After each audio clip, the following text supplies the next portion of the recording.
So I was able to go and look at the judge calendar, and I did not see this March 26th date taken as of yet. I didn't see this hearing scheduled for this date as of yet.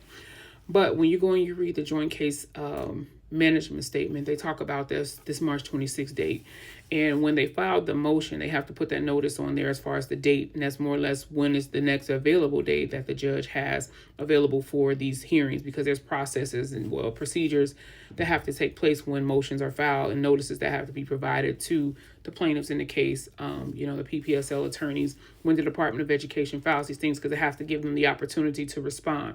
So basically what this date that they have, this March 26th date, is the next available date that the judge has for this particular type of hearing.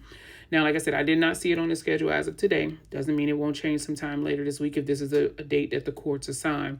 But as of right now, it is not something that's available. Also, when you read that joint case management statement, I believe it kind of gives you a little bit more history on why that February 10th date may have been canceled.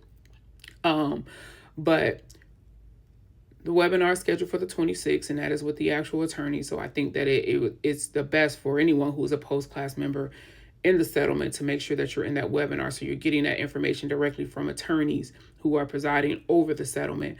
And that way you have that concrete information about what's going to actually happen next. But like I said, as of right now, I did not see this date on there. But these are procedures that come along with them filing these motions and these notices that they have to provide, and also to get these dates, because we know that under the terms of the settlement, the Department of Education would have until March 30th to start providing notices to post-class members who they did not make decisions on their applications. Those notices that they are to provide in regards to the discharges. But if they're trying to get, the next date being the 26th, we'll see what happens. But just make sure you're in that webinar on the 26th of February that you're scheduled, so that way you can get all the information that you need. So that way everything is clear about what the next steps are and what things are going to take place, going forward. So we'll see.